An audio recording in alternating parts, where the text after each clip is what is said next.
Nahiri, Magic the Gathering's resident unhinged psychotic. Full disclosure, I hate Nahiri.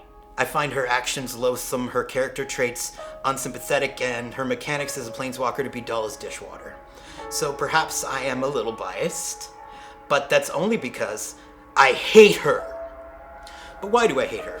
Let me count the ways.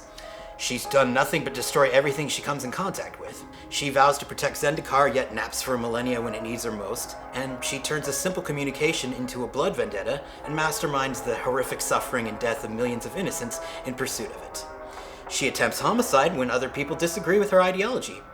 And, worst of all, she wears the same color scheme as Freddy Krueger. Gross. Nahiri is one of the last planeswalkers one would assume is in need of a redemption arc. After all, attempted globicide is a tough thing to reconcile. But that is what's presented here in Boom Studios' Nahiri the Lithomancer, and the result is a polished turd. What makes this turd so polished is how badly it wants the audience to love Nahiri, which is done in a complete whitewashing of her personality and past. When we first meet Nahiri, she's all sunshine and farts as she merrily skips from plane to plane, careful not to hurt anything, including apex predators who attack her, until she lands on Dominaria and develops a friendship with a mountain. Seriously. Nahiri spends a good third of this book making friends with a rock because, for whatever reason, they can talk, and lucky us, Nahiri inexplicably is capable of communicating with them. Mountain confesses that Nahiri is the first living being to ever respond to its voice. Mountain confesses it's lonely. Nahiri's lonely too. Maybe together we can not be so lonely? It's so sweet it will give you diabetes. In one standout, oh my god, we're best friends moment, Nahiri asks permission to make a little stone chair inside the mountain to sit on. Whether it's for comfort or to evoke a therapy session is anyone's guess. But exposition is perfunctory, although it does take an effort to point out that Nahiri asks for consent before using magic on the mountain because, she's so ethical. And guess what? Getting your stones touched tickles. Mountain is delighted because tickling is a new experience. That tickled! I've never been tickled before. How does a mountain even know what tickling is? Unimportant. Mountain's true role is to be an echo chamber for whatever Nahiri complains about, which happens every single time they have a conversation. Mountain can't hide from Nahiri, and thus is an ideal friend.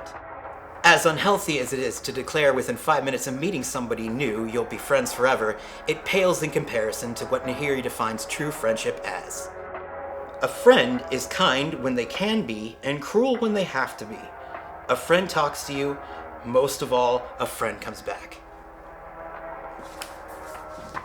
Naturally, Nahiri breaks the promises within a couple of pages, and Mountain is abandoned to rehash the atrocities of her established canon. This could have been a good time to answer some questions like what caused Nahiri's spark, or how did she become a Lithomancer? Instead, we get recaps and learn nothing new. We do find out Nahiri is super sorry about the whole Innistrad thing. She even calls herself a monster, which is a revelation to no one but her. You see, she wanted to teach Soren a lesson by destroying everyone else but him. And, there's a bare bones B-plot where Nahiri befriends and abandons a young girl, and just basically the girl grows into a woman and moves on, and Nahiri doesn't. And when she eventually returns and finds out the girl died of natural causes, because planeswalkers age slower than mortals, Nahiri laments at how unfair everything is for her and realizes she's also abandoned Mountain, and she races to Dominaria and discovers Mountain has been destroyed and repurposed by the Keld, and Nahiri finally faces the fact that she's totally and utterly alone. This is where the comic should have ended, and the editor's work, or lack thereof, is glaringly apparent, especially when Nahiri visits Eldraine. If the editors picked that moment of despair, and her broken promises and delusion would have packed a powerful, somber punch. Nahiri only cares about Nahiri and winds up alone. That would have given weight and meaning to all of her poor choices, and even earned her some sympathy points that are deserved. That would have made the turd worth polishing. But no, that's not what happens. Instead, the shiny turd melts into a puddle of wet diarrhea with a shoehorned happy ending with a cameo by Radha, Heart of Keld. Radha is a violent warrior who is often depicted holding severed heads of her enemies.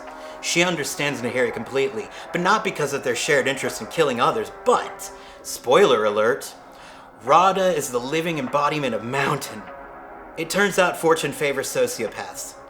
And with that, Everyone is happy, and Nahiri and Rada giggle like two teenagers huffing paint chips, and they live happily ever after. Except, of course, for the entire planet of Innistrad. They're either dead or, like anyone who read this comic, suffering from industrial strength trauma. I know I'm going to repress my memory of ever reading this simply because every other Magic comic that Boom has released has been enjoyable. I don't understand what compelled Wizards to think Nahiri is not only needed to have a redemption, but an unearned happy ending as well. What's next? Nicol Bolas' diaries? If there is any justice in this multiverse, Nahiri is going to get what's coming to her. Her path to walk is one of a villain, and that makes sense. Nahiri the Lithomancer will not change that reality. Do yourself a favor and skip it. We all have better turds to polish.